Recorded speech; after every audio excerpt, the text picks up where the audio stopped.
প্রতিকা সিরিয়ালের আজকের পর্বে আমরা দেখতে পারব ছুটি তার বাবার সাথে দেখা করতে থানায় যায়, যেখানে তার বাবা খুনের আসামি হিসেবে বন্দী। অনেক অনুরোধের পর পুলিশ তাকে মাত্র 5 মিনিট সময় দেয়। ছুটি তার বাবার জন্য বাড়ি থেকে ভাত এবং দই পটল নিয়ে আসে, কারণ তার বাবা জেলের খাবার খেতে পারছিলেন না। এই সময় বাবা মেয়ের মধ্যে অত্যন্ত আবেগপূর্ণ কথোপকথন হয়, যেখানে ছুটি তার বাবাকে আশ্বস্ত করে যে সে দ্রুত একজন বড় উকিল জোগাড় করবে এবং তাকে নির্দোষ প্রমাণ করবে। ঝুমকি তার আসল পরিবার খুঁজে পেয়েছে বলে দাবি করে, জানিয়ে ছুটির বাবা কিছুটা সন্দিহান হয়ে পড়েন। এদিকে একটি পার্টিতে ঝুমকিকে পরী হিসেবে সবার সাথে পরিচয় করিয়ে দেওয়া হয়, কিন্তু অভি তাকে মেনে নিতে অস্বীকার করে। অভির মতে ঝুমকি আসলে সেই পরী নয় যাকে তারা খুঁজছে। এই নিয়ে পার্টিতে বিশৃঙ্খলা সৃষ্টি হয় এবং অভি সেখান থেকে বেরিয়ে যায়।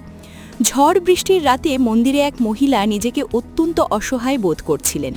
সেখানে কিছু দুষ্কৃতী তাকে হেনস্থা করার চেষ্টা করলে অভি সময় মতো পৌঁছে তাকে রক্ষা করে। ওই মহিলা গুরুতর আহত হওয়ায় অভি তাকে চিকিৎসার ব্যবস্থা করে।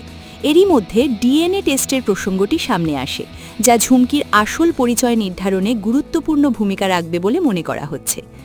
একদিকে বাবার মুক্তির জন্য ছুটির আপ্রাণ চেষ্টা, অন্যদিকে ঝুমকির পরিচয় নিয়ে অভির সন্দেহ, সব মিলিয়ে কাহিনী এক রহস্যময় মোড়ে দাঁড়িয়ে আছে, যার সমাধান হয়তো আগামী ডিএনএ রিপোর্টেই পাওয়া যাবে।